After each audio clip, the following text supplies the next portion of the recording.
Baik. Bismillahirrahmanirrahim. Assalamualaikum warahmatullahi wabarakatuh. Alhamdulillah, nahmaduhu wa nasta'inuhu wa nastaghfiruh wa na'udzu billahi min syururi anfusina wa sayyiati a'malina. May yahdihillahu fahuwal muhtad, may yahdihillahu fahuwal muhtad wa may yudlil falan tajida lahu waliyyan mursyida. Asyhadu an la ilaha illallah wahdahu la syarikalah wa asyhadu anna Muhammadan 'abduhu wa rasuluh. Allahumma shalli wa sallim wa barik 'ala nabiyil huda wa 'ala alihi wa ashabihi wa man walah. Amma ba'd. Alhamdulillah, hari ini kita dapat melanjutkan seri peristiwa-peristiwa penting yang terjadi pada diri Rasulullah SAW di Madinah. Sebelumnya kita bicara tentang perpindahan kiblat, bagaimana ini menjadi simbol umat Islam siap untuk mengambil alih kepemimpinan peradaban di dunia ini. Artinya, memang pada awal-awal kiblat seperti para nabi-nabi yang sebelumnya, Rasulullah SAW menghadap ke Baitul Maqdis, tapi ini tetap memberikan pesan yang baik bahwa agama Islam ini bukan sama sekali agama yang baru. Yang dibawa oleh Nabi Muhammad ini adalah meneruskan para rasul-rasul sebelum itu.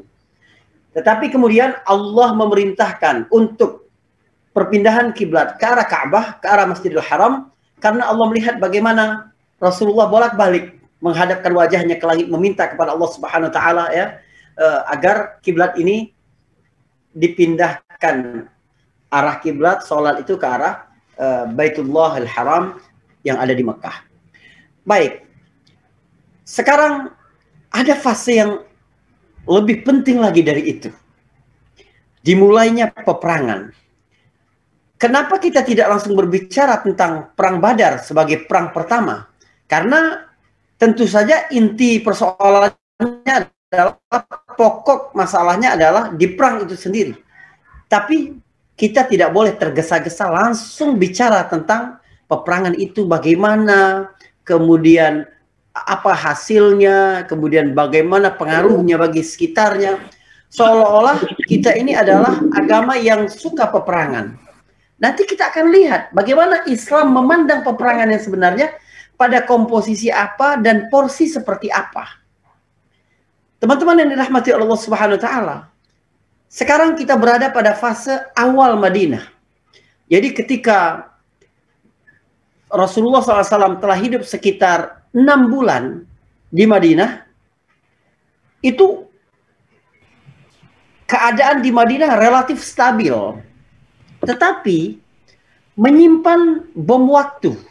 Sebab apa? Sebab kaum muslimin yang baru terbentuk, baik dari orang-orang Mekah, muhajirin yang datang bersama Rasulullah SAW, atau orang-orang Madinah yang sebelumnya telah Islam, dan lebih banyak lagi Islam setelah kedatangan Rasulullah SAW, itu mulai memimpin pemerintahan, mengontrol pemerintahan di Madinah orang-orang muslim. Sementara ada kekuatan-kekuatan lain di Madinah, bukan hanya orang muslim, dan jumlah mereka juga tidak besar, tidak kecil ketika itu.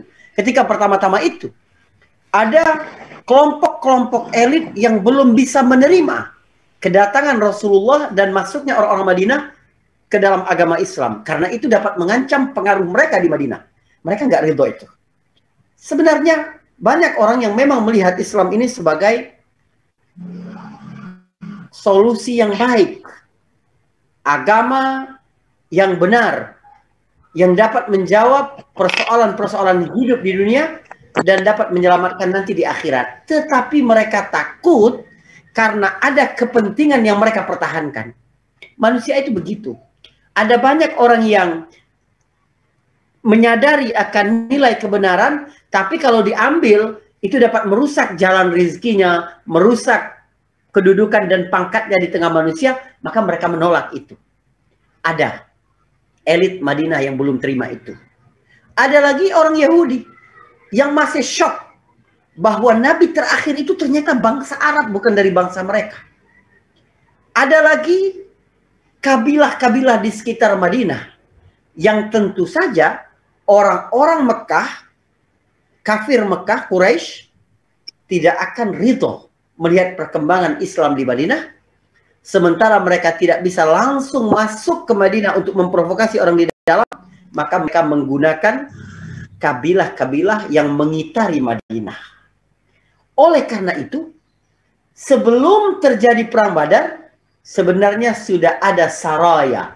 Saraya itu ada yang berkata peperangan tanpa nabi. Sebenarnya kurang tepat makna itu. Saraya itu Rasulullah mengutus. Jadi ada sekitar 104 ya kali Rasulullah mengutus kepada kabilah-kabilah di luar Madinah.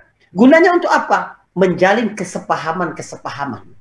Jadi kesepahaman-kesepahaman untuk membuat ilaf, untuk membuat persekutuan, saling menjaga, saling melindungi, saling berbagi informasi, dan seterusnya. Sehingga kehidupan menjadi sangat stabil di Madinah dan di sekitarnya. Ada yang kemudian menolak, lalu diancam.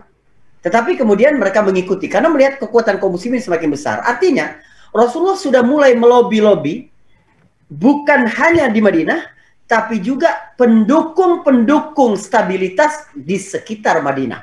Artinya, apa yang dikenal sekarang di tengah masyarakat internasional tentang hubungan multilateral, atau pentingnya membentuk kesepakatan di sebuah kawasan, lahirnya ASEAN, lahirnya Uni Eropa, lahirnya ya negara-negara Asia Pasifik, dan seterusnya. Ini ide-ide yang walaupun baru pertama Rasulullah membentuk negara, tapi visi global Rasulullah dalam bernegara udah sangat jelas. Ini yang perlu kita pelajari.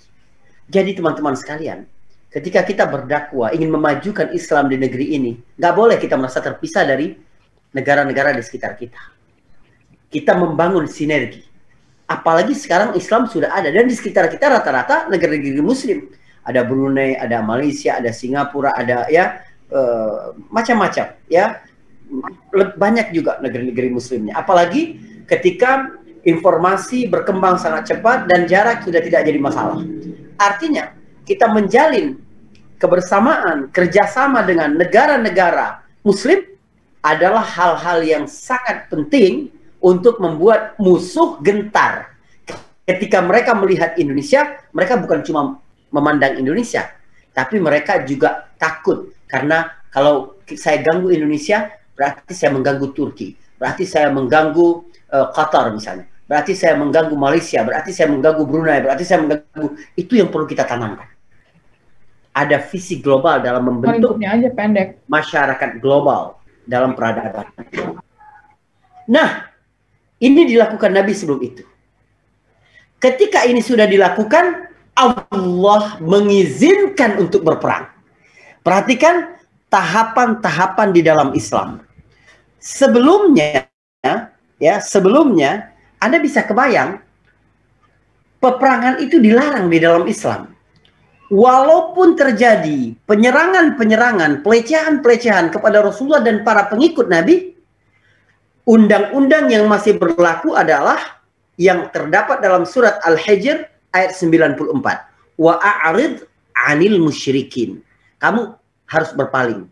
Bagaimanapun kalian diganggu, kalian nggak boleh frontal menghadapi mereka. Berpalinglah, jangan membalas apapun. Tetapi keadaan sekarang berubah, menampakkan identitasnya walaupun masih lemah. Dan itu membuat orang lain berpikir kita harus habisi mereka secara society, bukan secara pribadi-pribadi lagi. Karena mereka sekarang sudah membentuk satu society, sudah membentuk satu pemerintahan, sudah membentuk satu negara. Maka tidak boleh tidak. Begitu negara terbentuk, kesepakatan bersama terbentuk, maka nggak mungkin tidak ada peperangan di situ. Karena akan berjumpa kepentingan antar dua negara. Akan berjumpa apa yang disebut sekarang dengan national interest. Nah, pada saat itulah Allah yang maha bijaksana menurunkan ayat mengizinkan. Perhatikan.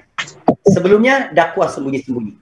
Setelah itu terang-terangan tapi Nabi saja. Dakwah sembunyi-sembunyi dari tahun 1 sampai tahun 3 kenabian. Setelah itu dakwah terang-terangan. Tetapi kaum muslimin masih sembunyi. Cuma nabinya sudah terang-terangan berdakwah, mulai di Bukit Safa, mulai di rumahnya mengajak paman-pamannya. Tapi kaum muslimin yang masuk Islam tetap sembunyi-sembunyi. Artinya orang Quraisy hanya menebak-nebak, oh mungkin ini udah muslim, oh ini belum udah. Tapi mereka tidak tahu pasti mereka. Kapan kaum muslimin mulai terang-terangan menampakkan identitas sebagai orang muslim? Tahun ke-6 Hijri, tahun ke-6 kenabian, ketika Hamzah masuk Islam, diikuti 3 hari kemudian Umar masuk Islam.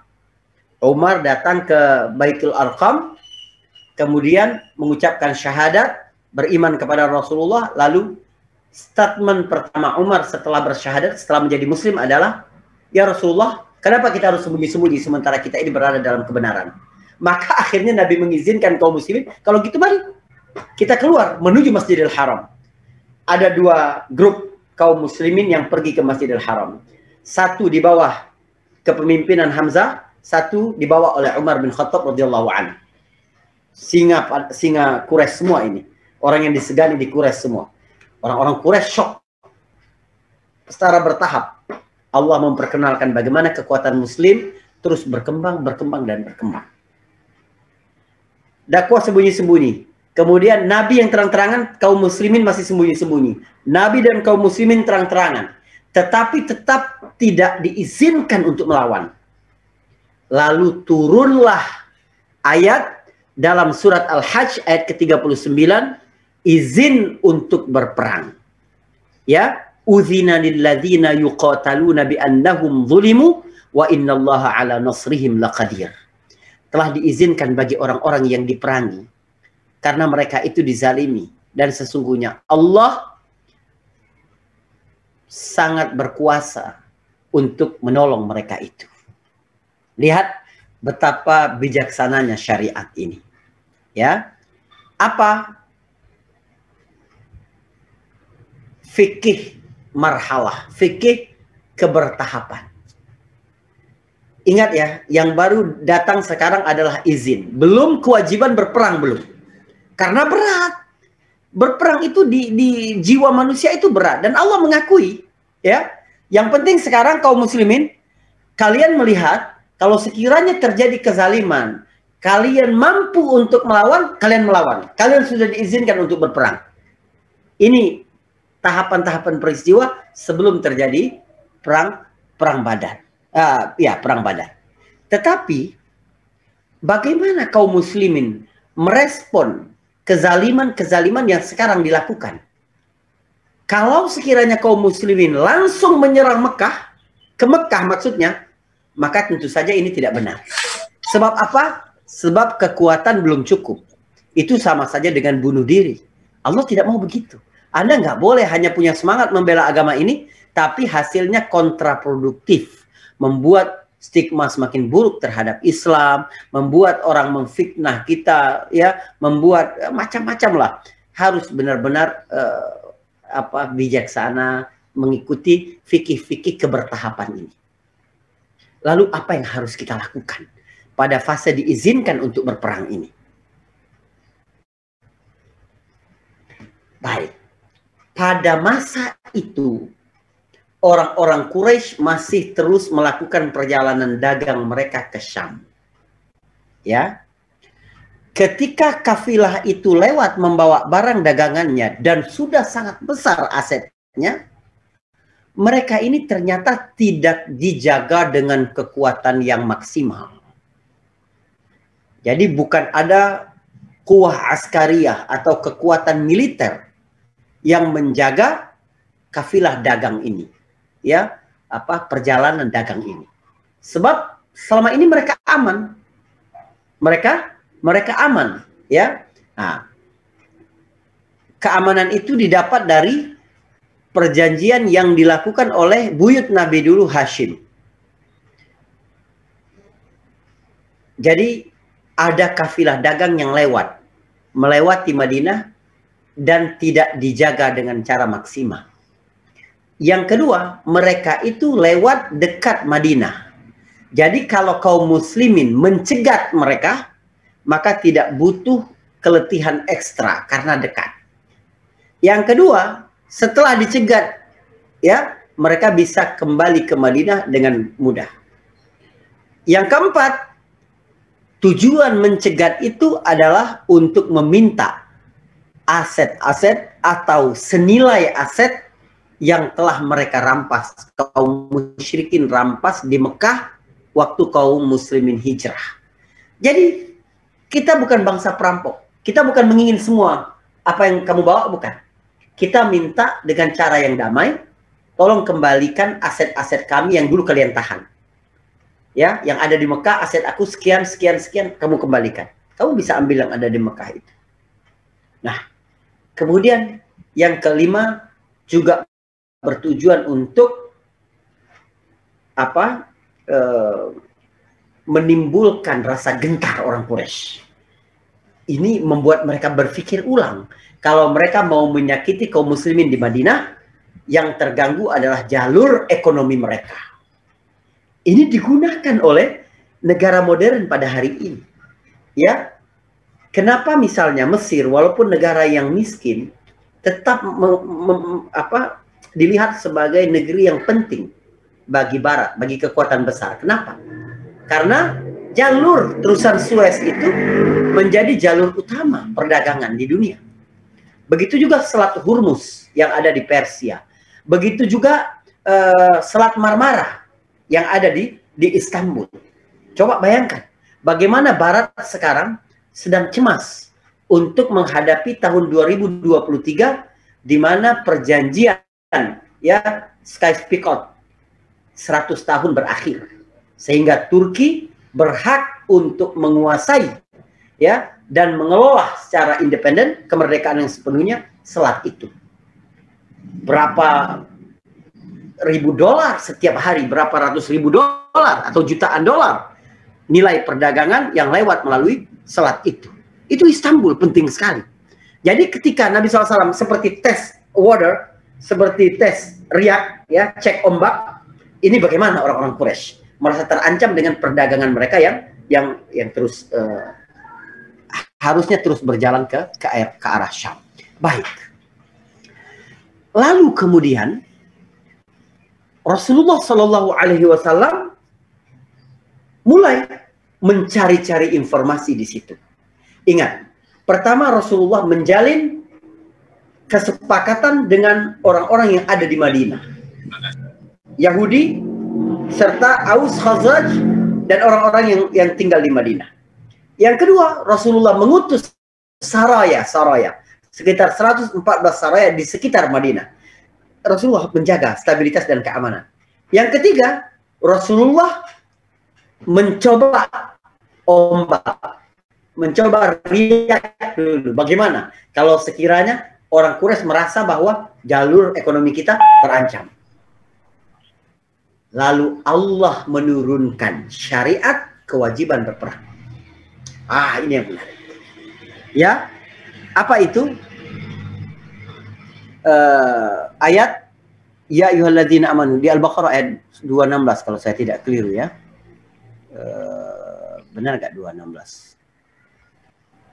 Hai orang-orang yang beriman, ya ayyuhalladzina amanu kutiba alaikumul qital wa huwa kurhul lakum wa asa an takrahu syai'an wa huwa syarrul lakum wa asa an tukrihu syai'an wa huwa khairul lakum wa asa an tuhibbu syai'an wa huwa syarrul lakum. Ini menarik ya. Dari mana menariknya? Sebentar. Ketika turun ayat yang mengizinkan kaum muslimin untuk berperang. Benar, Al-Baqarah ayat 216. Baik, saya ambil ini. Coba kita baca ayat-ayat yang berkenaan dengan peperangan ini. Kutiba alaikumul qital, diwajibkan atas kamu berperang. Wa huwa kurhun lakum. Sedangkan itu berat bagi kamu. Kamu nggak suka. Tetapi bisa jadi kamu suka sesuatu, namun itu baik bagi kamu. Kamu benci sesuatu, namun itu baik bagi kamu. Bisa jadi juga kamu cinta sesuatu, tapi itu buruk bagi kamu. Dan Allah mengetahui, sedangkan kamu tidak mengetahui. Lihat, saya ingin teman-teman sekalian ketika membaca ayat ini berempati, merasakan bagaimana suasana kaum muslimin pada waktu itu. Ingat, ini syariat baru. Sebelumnya mereka tidak ada izin atau kewajiban untuk berperang. Artinya mereka yakin Allah akan menjaga mereka dan mereka tidak harus berdarah-darah, tidak harus berhadapan dengan musibah, dengan ujian yang bisa mengancam nyawa mereka. Pada kondisi seperti itu lalu turunlah ayat diwajibkan untuk berperang. Ada beberapa hal yang membantu kita memahami mereka. Pertama, manusia secara umum itu memang tidak mencintai peperangan dan pembunuhan, tidak suka. Jadi setiap orang pasti memandang bahwa perang itu menghancurkan, perang itu membinasakan, perang itu ya menumpahkan darah, dan itu tidak baik memang. Berat bagi manusia untuk melakukan perbuatan ya yang resikonya sangat besar di dalam dirinya. Artinya Islam mengakui bahwa peperangan itu adalah hal yang berat bagi manusia.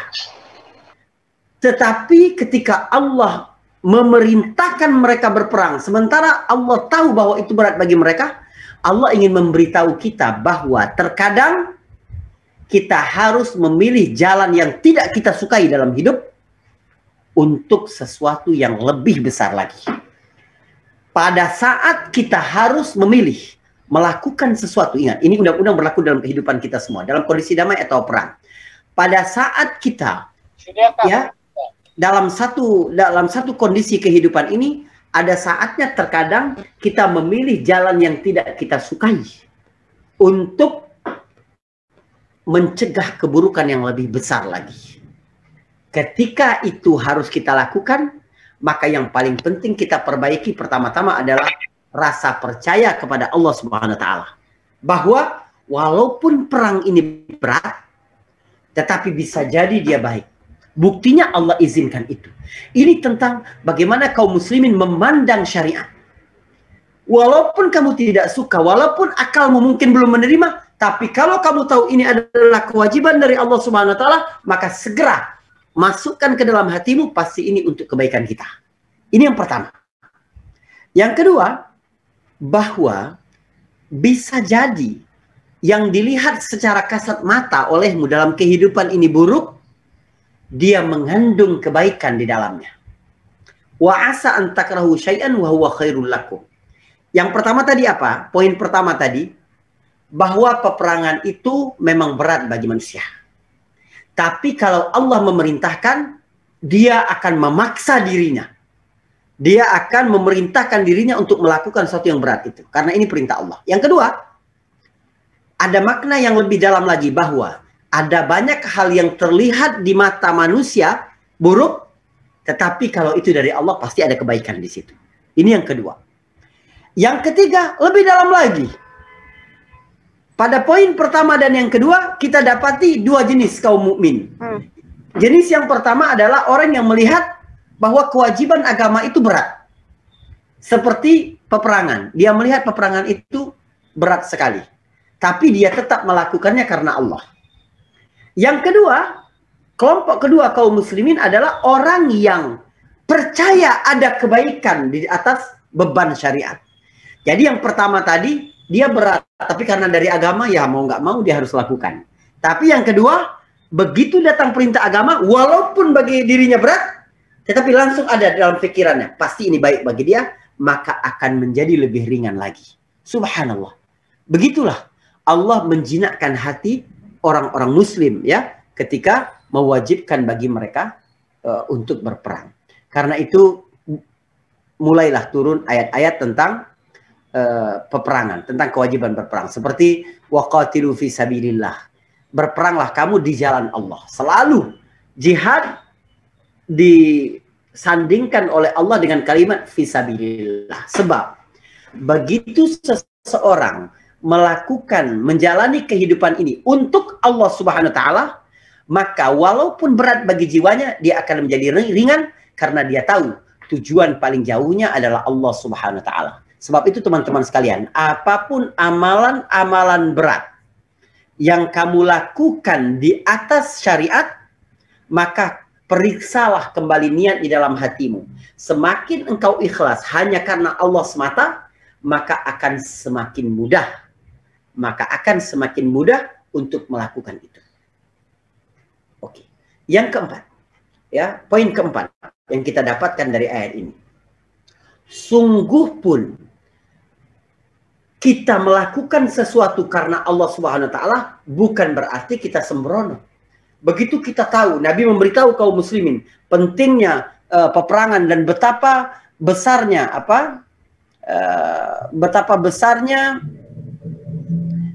pahala berjihad di jalan Allah Subhanahu wa taala, ya, seperti yang diriwayatkan oleh Imam Muslim dari Buraidah, Rasulullah berkata, "Ughzu fi sabilillah, qatilu man kafara billah, ughzu wala taghullu, wala taghdiru, wala tumathilu, wala taqtulul walid."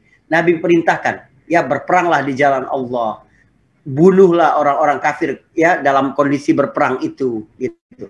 Kemudian ada lagi hadis lain dari Anas, riwayat Abu Daud, intaliqu bismillah, mulailah dengan nama Allah, wabillah dengan Allah, wa ala millati Rasulillah, di atas millah Rasulullah. Artinya menjaga mindset, menjaga keikhlasan, menjaga itu membuat perbuatan-perbuatan kita menjadi lebih mudah lagi.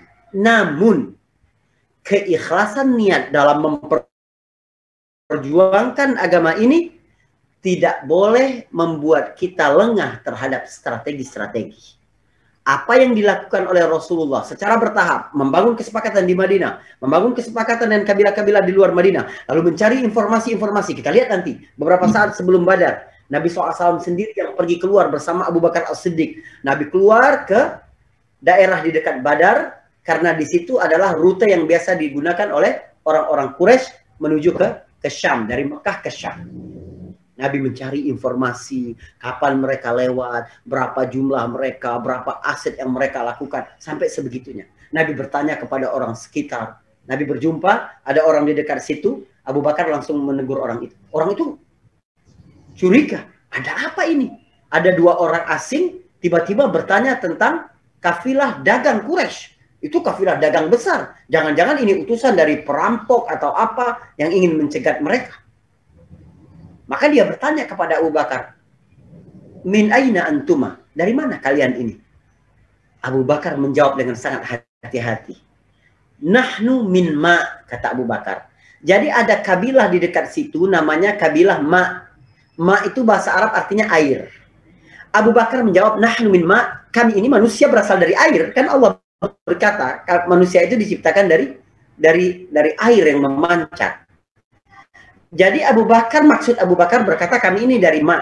Karena kalau Abu Bakar berkata kami ini dari Madinah, akan curiga dia. Namun Abu Bakar tidak berbohong. Ya, ini ada dalam kaidah bahasa namanya tauriyah. Tauriyah itu mengatakan sesuatu, pendengar mengesankan lain, tapi kita maksudnya lain. Sama seperti Nabi Ibrahim ketika diajak untuk berpesta pada hari raya perayaan berhala, Nabi Ibrahim berkata, "Inni sakim, aku sakit." Bukan Nabi Ibrahim berbohong, bukan. Tapi itu namanya tauriyah. Maksud Nabi Ibrahim, sakit hatiku ini melihat kalian menyekutukan Allah.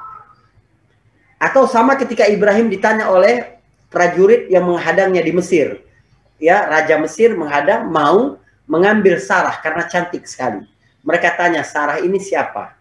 Nabi Ibrahim berkata, "Hadhihi ukhti." Ini adalah saudaraku. Karena orang Arab membela saudara perempuan itu lebih kuat daripada membela istri. Maka Ibrahim ingin berpesan, aku sanggup mati karena perempuan ini. Gitu loh. Untuk membela perempuan ini aku tidak takut apapun. Jadi dia bilang ini saudaraku. Maksud Ibrahim adalah saudara di dalam iman. Saudara ukhuwah fiddin. Nah, itulah Abu Bakar menjawab, "Nahnu min ma." Kami ini dari ma, maksudnya dari air. Tapi orang tua itu mengira Abu Bakar menjawab, "Oh, dari kabilah dekat sini." "Dan siapa yang bersamamu?" kata orang tua itu kepada Abu Bakar. Nanya Rasulullah. Kata Abu Bakar, "Hadin yahdinis sabil." Oh, ini tukang tunjuk jalanku. Maksud Abu Bakar penunjuk jalan hidayah, penunjuk jalan keimanan, penunjuk jalan menuju surga, penunjuk jalan kepada Allah Subhanahu wa taala. Padahal orang tua itu menganggap maksudnya adalah profesional yang biasa dibayar untuk menjadi guide, menjadi ya penunjuk jalan ketika berjalan di padang pasir. Nah, Lalu mereka dapat mencapai informasi itu. Tetapi rupanya lolos kabilah yang mau dicegat itu, gitu loh. Kemudian pergi lagi ke Syam, lolos lagi. Ketika kembali lagi yang ketiga dari Syam, jadi perdagangan dagang berikutnya, barulah ya musim berikutnya barulah Nabi bertemu dengan pasukan kaum musyrikin itu. Itu pun sebenarnya kafilah dagang yang dipimpin oleh Abu Sufyan itu sudah lewat di Badar. Artinya kalau sekiranya orang-orang kafir Quraisy ini kembali ke Mekah, mereka selamat sebenarnya. Tetapi waktu kembali dari Syam, Abu Sufyan ini sudah mendengar kabar bahwa kaum muslimin ini mau mencegat mereka. Maka sebelum kafilah dagang yang sebenarnya itu lewat, dia bersama seorang sahabatnya dulu untuk melakukan survei jalan.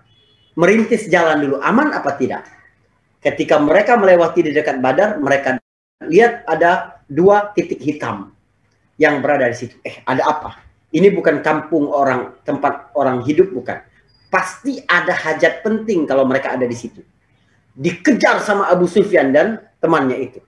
Namun Nabi sudah pergi. Memang titik hitam itu adalah Nabi dan Abu Bakar As-Siddiq. Mereka sudah pergi menjauh. Sehingga Abu Sufyan tidak dapat menyusul. Namun Abu Sufyan dapat melihat bekas mereka ketika dia lihat kotoran onta yang baru. Wah, ini pasti ada orang sebelumnya. Abu Sufyan mengeluarkan tongkatnya, lalu mengorek-ngorek kotoran onta itu, dan dia dapati ada biji korma khas Madinah. Biji korma yang kurus kecil itu khas Madinah. Abu Sufyan tahu, ini pasti pasukan Muhammad pernah di sini. Ini adalah kurma orang Madinah. Lihat ya, orang Quraisy, orang Mekah, orang Arab pada waktu itu, logikanya itu luar biasa. Nalar mereka luar biasa. Kecerdasan mereka menghadapi kehidupan luar biasa. Terpintas dia untuk mengorek-ngorek kotoran onta agar melihat dari mana ya onta ini berasal. Dan dia dapati ada biji korma Madinah di situ. Lalu Abu Sufyan mengutus sahabatnya itu, kamu sekarang pergi ke Quraisy, ke Mekah untuk meminta bantuan. Nanti kamu menghadap, ketika kamu datang, berjalanlah terbalik dengan baju terbalik untuk menunjukkan suasana darurat agar orang-orang segera mengumpulkan bala bantuan. Abu Sufyan pun tetap melanjutkan perjalanan bersama pasukan bersama kafilah dagangnya. Utusan yang tadi diutus ke Quraisy membuat berita ini langsung ya viral, tersebar kemana-mana, sehingga Abu Jahal langsung mengumpulkan banyak orang, mengumpulkan sekitar 1.200 pemuda-pemuda pilihan dengan senjata lengkap untuk membela, mengawal kafilah dagang Abu Sufyan di Badar. Karena beritanya mereka akan dihadang di Badar. Maka keluarlah 1.200 orang Quraisy. Di tengah keadaan seperti itu, ya, lalu mereka tiba-tiba mendapati kafilah dagang sudah lewat dari Badar. Udah ke wilayah kekuasaan Mekah. Sehingga perang tidak jadi. Sebenarnya orang-orang sudah mau pergi.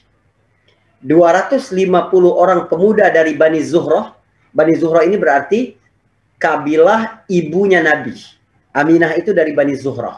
250 orang dari Bani Zuhrah berkata, misi kita sudah selesai. Kita ini keluar Mekah untuk melindungi kafilah dagang kita. Ternyata kafilah dagang kita sudah selamat sekarang, udah bersama kita. Maka kita kembali ke Mekah, nggak butuh perang. Abu Jahal langsung menghuluskan pedang, berkeliling di tengah orang-orang dan berkata, Muhammad jangan semena-mena menakut-nakuti kita. Demi Allah, kita tidak akan pulang ke Mekah sampai kita menari-nari dan bernyanyi di Badar. Artinya, kita harus tetap menyerang pasukan kaum muslimin. 250 orang dari Bani Zuhrah tetap kembali ke Mekah, tidak setuju. 950-nya lah yang tetap menuju ke Badar. Jadi jumlah orang musyrik ketika terjadi perang Badar itu ada berapa? Jumlah yang benarnya bukan 1.200 seperti yang banyak dipahami orang selama ini, tapi 950 orang. Walaupun keluar dari Mekah 1.200, tetapi yang benar-benar ikut berperang 950 orang. Nabi SAW telah menyiapkan juga pasukan sekitar 313 orang. Ya, 313 orang. Nabi mulai melancarkan strategi berperang.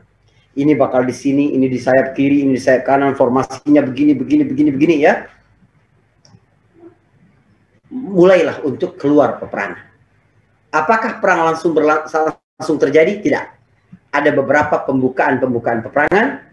Insya Allah kita akan bahas pada pertemuan selanjutnya ya. Ketika perang ini terjadi, beberapa muqaddimah yang terjadi di Badar, mengapa kaum muslimin bisa lebih unggul, faktor-faktor buminya apa, faktor-faktor langitnya apa, dan bagaimana perdebatan sengit di tengah orang-orang Quraisy tentang mereka, bagaimana saling mengirim mata-mata, bagaimana kemudian terjadi sebelum terjadi kecamuk perang yang sesungguhnya. Insya Allah kita akan sampaikan di pertemuan berikutnya. Ini dulu. Namun penekanan saya pada pertemuan ini adalah bagaimana fikih kebertahapan dalam Islam ketika berhati-hati sekali mewajibkan untuk berperang itu. Jadi agama ini sangat memperhatikan tabiat manusia, tidak suka peperangan ya, dan tapi ada jalan yang memang memaksa kita untuk itu.